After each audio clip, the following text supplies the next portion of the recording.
Now see, what is tomorrow?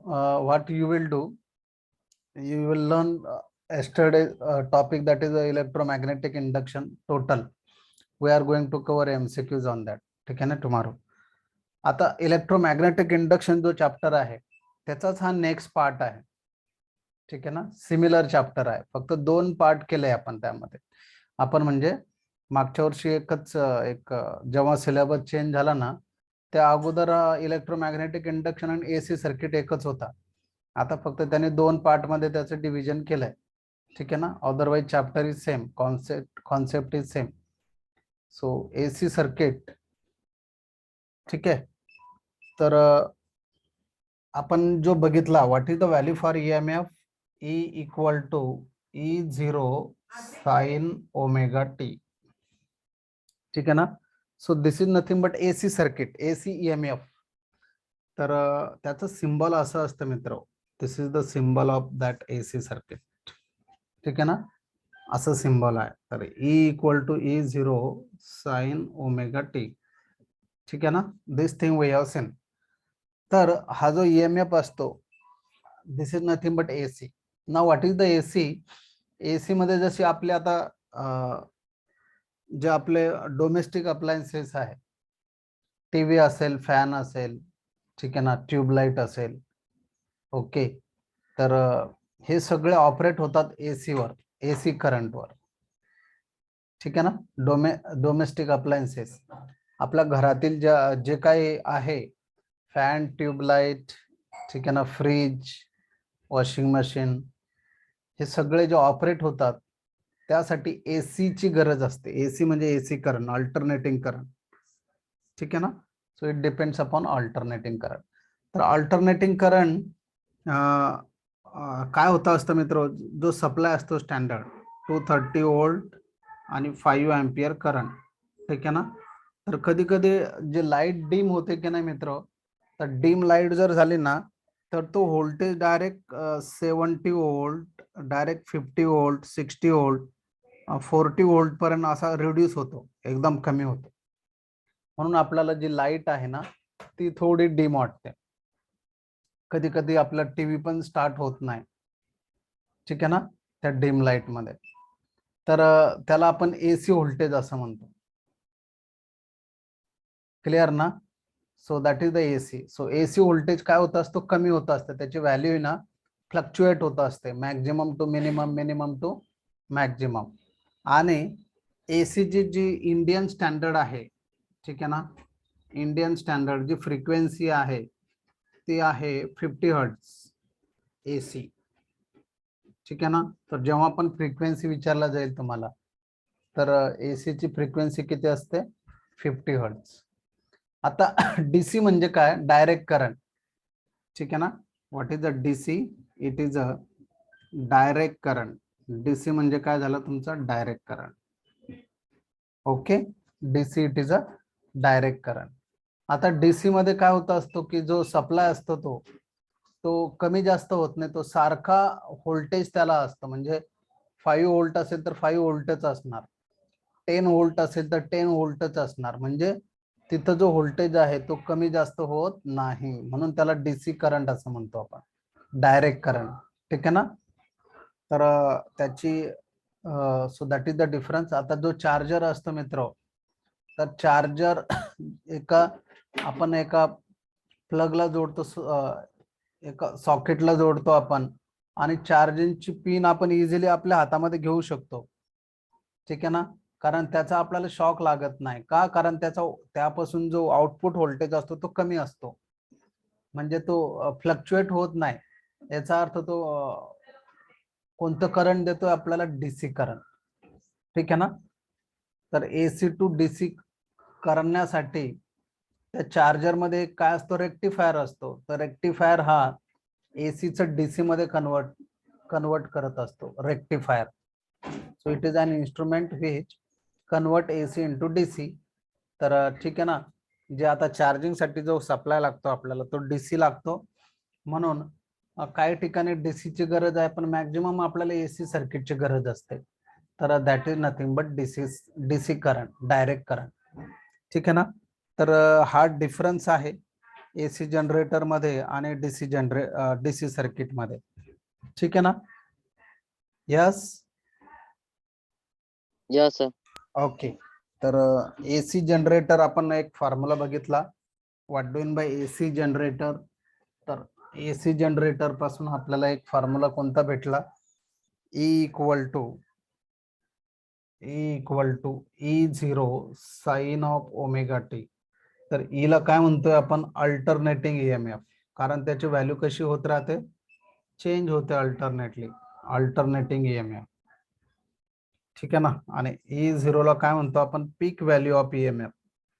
पीक और maximum value, पीक और maximum value of EMF, पीक और maximum value of EMF E0 ला असं म्हणतो. म्हणजेच बघा ना, हा स्टार्ट होतोय असा. ठीक आहे ना? तर हा समजा EMF आपण अलॉंग वाय ऍक्सिस जर घेतला आणि it is along x axis, time it is along x axis. तर हा जो आहे मॅक्झिमम व्हॅल्यू असतो EMF चा. हा पण काय असतो? Maximum but minus E0. तर हे जे कॉर्नर असतात हे मॅक्झिमम व्हॅल्यू, त्याला मॅक्झिमम व्हॅल्यू और पीक व्हॅल्यू ऑफ EMF असं म्हणतो आपण. ठीक आहे ना? आता करंट म्हणजे काय असतं मित्र? What is the value for current? Current it is nothing but voltage upon resistance. ठीक आहे ना? Voltage upon resistance. करंट म्हणजे काय? Voltage upon resistance. आता ई म्हणजे काय झाला तुमचा? E0 sine of omega t. E0 sine of omega t divided by current resistance. So therefore I म्हणजे काय होणार? E0 upon R sine of omega t. ठीक आहे ना? तर E0 अपॉन R ला काय म्हणतोय आपण? It is nothing but current I0. जसं इथे E0 अपॉन R आहे, so that is nothing but I0. तर करंट पण तुम्हाला ह्या मोड मध्ये दिसणार. कोणत्या? I equal to I0 sine of I0 sine of omega t. असाच करंट पण दिसणार तुम्हाला. तर ह्या आय ला काय म्हणणार आपण? Alternating current. Yes. What is I? Alternating current. What is I0?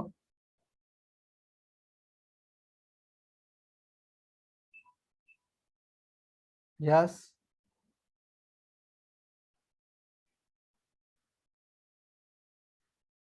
What is the value for I0? I0 ला काय म्हणणार? जसं E0 ला पीक व्हॅल्यू और मॅक्झिमम व्हॅल्यू ऑफ EMF असं म्हणतो आपण. तर I0 ला काय म्हणणार?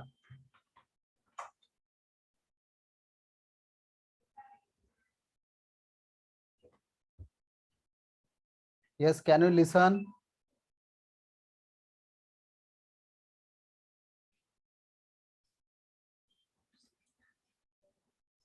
ज्ञानेश्वर, आवाज येतोय का मित्रा? Peak value of current. Yes, very good. Peak value of current. तर इथं काय करणार आपण त्या केसमध्ये? आपण इथं current will be taken along y axis, so that is called peak value of current I0, and here it is a minus I0. ठीक है ना? तर असा peak value of current in both side. ठीक है ना? So that is the peak value of current and peak value of EMF. ठीक है ना? तर हा ग्राफ आपण काढला होता. ठीक आहे ना? ओके. नाव हे पूर्ण काय झालं मित्र तुमचं? हे इंट्रोडक्शन झालं एसी सर्किटचं. एसी म्हणजे तुम्हाला मी सांगितलं alternating current, alternating EMF, value changes होत राहतात, म्हणून त्याला ऑल्टरनेटिंग करंट आणि ऑल्टरनेटिंग EMF असं म्हणतो आपण. Clear? Now average and RMS value. Next headline, average and RMS value of current. RMS म्हणजे काय? Route mean square. Route mean square values. ठीक आहे ना? आता जसं सांगितलं मी तुम्हाला की हा काय आहे? ॲव्हरेज व्हॅल्यू आपल्याला काढायचा आहे. तर हा काय झाला? EMF. हा काय झाला? E0. आणि हा काय झाला तुमचा? Minus E0. ठीक आहे ना? And this is what? EMF. ठीक आहे? दिस इज द टाइम. ओके, तर हा काय झाला, प्लस ही 0, इथं 0, इथं मायनस ही 0, इथं 0 अगेन. तर आपल्याला ऍव्हरेज व्हॅल्यू आणि RMS व्हॅल्यू EMF ची पण काढायची आणि करंटची पण काढायची. ठीक आहे ना. तर आपल्याला हीटचा फॉर्म्युला माहिती आहे आपल्याला. What is the heat? I²RT. आपण 11 स्टँडर्ड मध्ये बघितला हा. हीट म्हणजे काय? I² × RT. ठीक आहे ना. ओके, आणि पॉवरचा फॉर्म्युला पण माहिती आहे, V × I. अगेन 11 स्टँडर्ड मध्ये हे फॉर्म्युले बघितले मित्र. मित्र तुम्हाला, are you listening to me properly? Yes, sir. हा, ओके. Yes, तर sir. हा I²RT किंवा मग V × I, आणि रेजिस्टन्स म्हणजे काय? V/I. ठीक आहे ना. तर समजा आपल्याला हे व्हॅल्यूज काढायचे आहे, तर इथं I² आला, तर तो I कोणता घ्यायचा नेमका? AC सर्किट मध्ये तो I कोणता असणार? आता बघा, आता इथं इथं समजा I घेतला आपण, I0, समजा हा E आहे, I आहे हा, आणि हा काय आला? -I0. ठीक आहे ना. आता ही व्हॅल्यू 0 आहे, समजा इथं 1 2 3 4 आणि इथं 10 आला. ठीक आहे ना. जसं आता व्हॅल्यू चेंज होते की नाही, minimum to maximum, maximum to minimum. समजा 1 एम्पियर, 2 एम्पियर, 3 एम्पियर, इथं मॅक्झिमम व्हॅल्यू 10 एम्पियर सपोज. आता हा हीट कॅल्क्युलेट करण्यासाठी हा करंट किती घ्यायचा आपण? 1 एम्पियर घ्यायचा का 0 घ्यायचा का 10 घ्यायचा? 10 तर नाही घेऊ शकत, कारण प्रत्येक वेळेला मॅक्झिमम व्हॅल्यू नाही येऊ शकत. 0 पण नाही घेऊ शकत. मग ती I ची व्हॅल्यू किती घ्यायची? तर ती I ची जी व्हॅल्यू आहे ती ऍव्हरेज व्हॅल्यू घ्यायची मित्र आपल्याला. We will have to take the average value of current. त्यासाठी आपल्याला ऍव्हरेज व्हॅल्यूची गरज पडते. ऍव्हरेज म्हणजे काय असतो? मीन व्हॅल्यू. ठीक आहे ना. मीन म्हणजे काय? समजा हे बघा, 1 2 3 हे आहे, तर याचा ऍव्हरेज कसा काढतो आपण? यस, हा व्हॅल्यू कसा आला बघा, 1 + 3 आणि divided by 2. So 1 + 3 4 divided by 2, that is अ 2. हा मधला व्हॅल्यू आला आपला. ठीक आहे ना. त्याला ऍव्हरेज असं म्हणतो आपण. हा त्याचा ऍव्हरेज झाला. म्हणजेच किंवा मग 1 + 2 + 3 divided by 1 2 3. So 1 2 + 3 + 3 6, 6 divided by 3 it is अ 2. तर हा ऍव्हरेज व्हॅल्यू आला आपला. तर ऍव्हरेज असा काढत असतो. म्हणजे आपण काय करणार? This plus this plus this plus this plus this plus this divided by that. That is nothing but average value. Correct ना? Yes, sir. हा, तर ऍव्हरेज व्हॅल्यू, ऍव्हरेज जो व्हॅल्यू आहे आपण असं डिटरमाइन करतो. तर मित्र, म्हणून आपल्याला जो ऍव्हरेज व्हॅल्यू काढायचा जर असेल, तर आपल्याला हा बघा सायकल इथपर्यंत किती असतो पाय, आणि इथं किती असतो 2π. तर किती टाइम घेणार इथं जायला? तो कॅपिटल T. ठीक आहे ना, टाइम. तर आपल्याला ऍव्हरेज व्हॅल्यू जर काढायचा असेल तर आपल्याला हाफ सायकलचा ऍव्हरेज व्हॅल्यू काढावा लागणार, नॉट फुल सायकल. आता फुल सायकलचं जर ही पूर्ण सायकल झाली आहे कम्प्लीट, आता फुल सायकलचं जर काढलं आपण, तर याचा ऍव्हरेज व्हॅल्यू आणि याचा ऍव्हरेज व्हॅल्यू, हा प्लस आणि हा मायनस. समजा हा +10 असेल तर हा -10, म्हणजे ऍव्हरेज व्हॅल्यू याचा 0 येऊ लागला. म्हणून आपण कधीही ऍव्हरेज व्हॅल्यू फक्त हाफ सायकलचा काढत असतो. हाफ सायकल म्हणजे काय? इथून इथपर्यंत. यस ना? Yes or no? Yes. Yes yes. तर ऍव्हरेज व्हॅल्यू आपल्याला हा काढायचा आहे. सो ऍव्हरेज व्हॅल्यू काढताना आपल्याला काय करत, लक्ष द्या इकडं. सो f(x) म्हणजे काय? What is the value? It is nothing but y. f(x) काय असतो आपण बघितलं 11 स्टँडर्ड मध्ये. y म्हणजे काय? f(x). ठीक आहे ना. तर याचा ऍव्हरेज व्हॅल्यू जर काढायचा जर असेल आपल्याला, तर आपण ऍव्हरेज व्हॅल्यू कसा फाइंड आउट करतो? Integration of y dy divided by y dy, असा याचा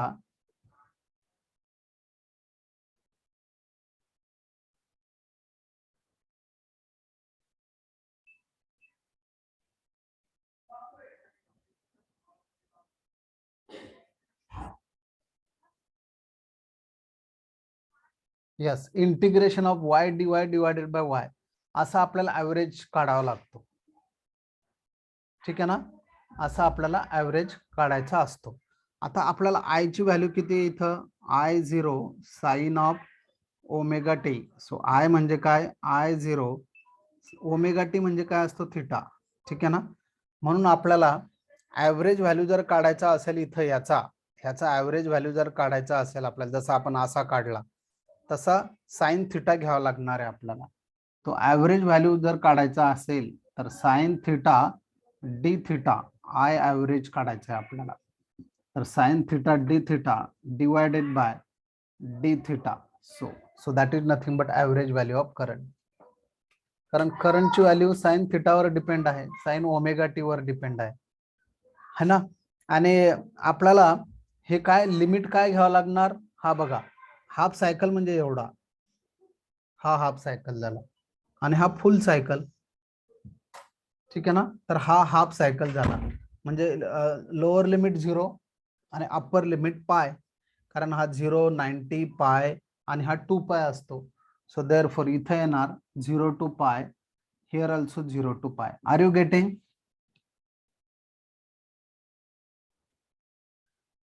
येस सर. हा, तर असं आपल्याला ऍव्हरेज व्हॅल्यू ऑफ करंट काढायचा आहे. ओके, स्क्रीनशॉट घेऊ शकता तुम्ही याचा. ठीक आहे, तर what is the average value, what is the average value of current? So that thing is very very important. So therefore average value of sin theta in the range of 0 to pi degree. So average value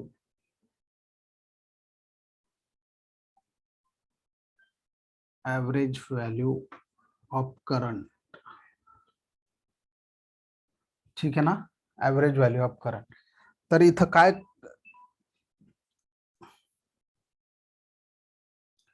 पहिला average value of sine theta आपण काढू. Average value of sine theta, ठीक आहे ना, average value of sine theta. So what is that, average value किती आहे sine थिटाचा, integration of sine theta d theta divided by integration of d theta, आणि limit काय आहे 0 to पाय डिग्री, हिअर ऑल्सो 0 to पाय. ठीक आहे ना, 0 to पाय. आता so therefore what is the answer, sine थिटाचा इंटिग्रेशन काय येतो, what is the integration of sine theta d theta?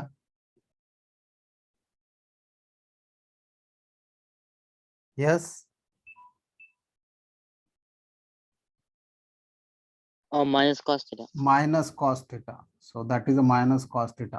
ठीक आहे ना, आणि स्क्वेअर ब्रॅकेट येतो 0 to पाय, 0 to पाय. ठीक आहे ना, divided by integration of d theta. Integration of d theta म्हणजे 1 चा इंटिग्रेशन येतो थिटा. आपला इंटिग्रेशन आता स्टार्ट करायचं आहे आपल्याला, तर तो येतो थिटा 0 to पाय, 0 to पाय. ठीक आहे ना, सो देअरफॉर आता काय करायचं, थिटाच्या ठिकाणी पाय ठेवायचा. सो मायनस कॉस ऑफ पाय. ठीक आहे ना, मायनस कॉस ऑफ पाय. पुन्हा काय करायचं, मायनस कॉस ऑफ 0 ठेवायचा. ठीक आहे ना, आणि इथं काय ठेवायचं, पाय मायनस 0.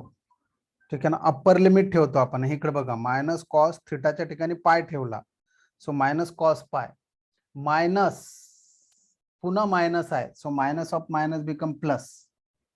ठीक आहे ना, minus of minus become plus. Okay, so cos पायचा व्हॅल्यू किती असतो, इथं पण बघा, थिटाच्या ठिकाणी पाय ठेवला, अप्पर लिमिट मायनस, थिटाच्या ठिकाणी 0 ठेवला, सो पाय मायनस 0. आता कॉस पाय किती असतो 180, कॉस 180 किती असतो -1, -1 + 1 it is a 1. So cos 0 असतो 1. So therefore what is the answer, 2/पाय. ठीक आहे ना, 2/पाय. So that is the sine थिटाचा जो ऍव्हरेज व्हॅल्यू किती येतो 2/पाय. आता पाय किती असतो, यस, व्हॉट इज द 2/3.14. ठीक आहे ना, आता तुम्ही याला जर सॉल्व्ह जर केलं तर आन्सर येतं 0.637. याला जर सॉल्व जर केलं तुम्ही, so what is the answer? 0.637. So that is the answer 2/3.14. Clear?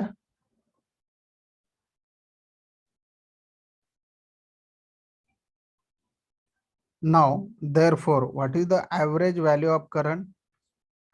I average equal to 0.637 into I naught, peak value of current. So that is the average value of current. तर इथं जो I square RT आहे की नाही, तर I square RT च्या ठिकाणी मी value किती घेणार? 0.63. I square म्हणजे किती घेणार? 0.637. So that is the average value. नेहमी आपल्याला ॲव्हरेज व्हॅल्यू ऑफ करंट घ्यायची आहे. आता पीक व्हॅल्यू किती होता? 10. सो देअरफॉर 0.637 इंटू 10 ही ॲव्हरेज व्हॅल्यू आपल्याला घ्यायची असते. कळालं का?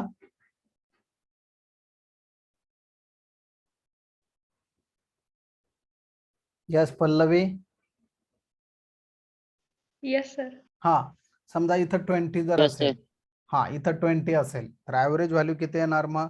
0.637 इंटू 20. समजा इथं 100 जर असेल, ठीक आहे ना, तर ॲव्हरेज व्हॅल्यू किती येणार? 0.637 into 100.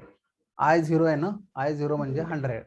So that is the way to find out the average value. Please write down. Average and RMS value of current.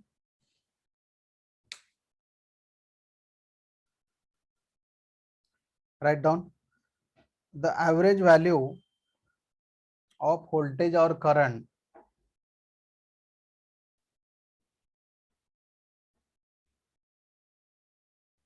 for average value of voltage or current for full cycle, for full cycle is always 0.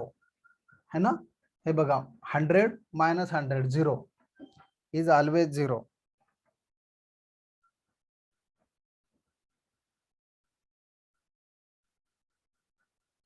So therefore average or mean value cannot be taken for full cycle, cannot be taken for full cycle,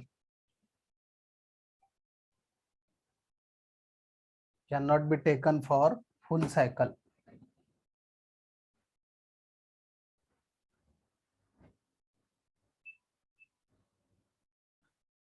That is why average value or mean value can be taken for half cycle only. This is the half cycle, for half cycle only.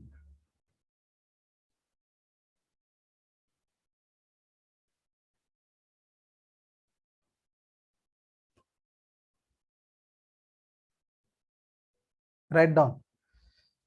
The value of current is given by किती असते? I0 sin of omega t. Omega t म्हणजे काय असतो? Theta. I equal to I0 sin of theta. ठीक आहे ना? हे लिहून घ्या, हे तुमच्या पुस्तकात नाही. I equal to I0 sin of omega t. So I equal to I0 sin theta. म्हणजे बघा, तुम्हाला ह्याची जर ॲव्हरेज व्हॅल्यू जर भेटली साइन थिटाची, ठीक आहे ना, तर तुम्हाला ह्याची ॲव्हरेज व्हॅल्यू भेटणार. ठीक आहे ना, तर I will write I average equal to I naught sine theta average. इथं लिहितो मी असं, ॲव्हरेज असं लिहा आहे, sine theta average. So therefore write down average value of sine theta after this. हे दिसतंय तुम्हाला?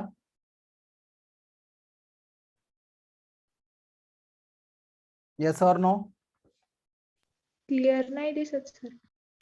हा, आय ॲव्हरेज कारण छोटं लिहिलं ना मी. I average equal to I0 sine theta average. ठीक आहे ना?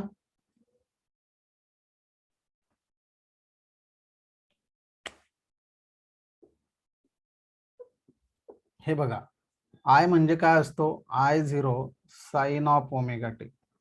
दिसला आता? I equal to Yes, sir. I0 sine of omega t म्हणजे थिटा असतो.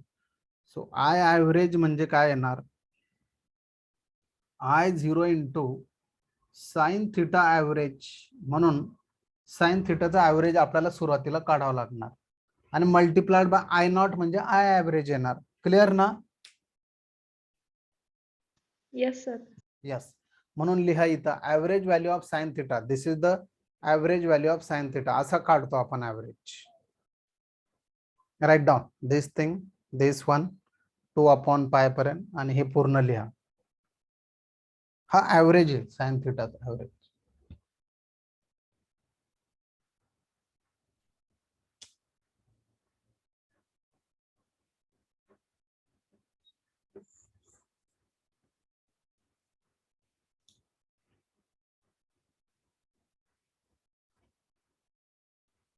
One plus one 2/π.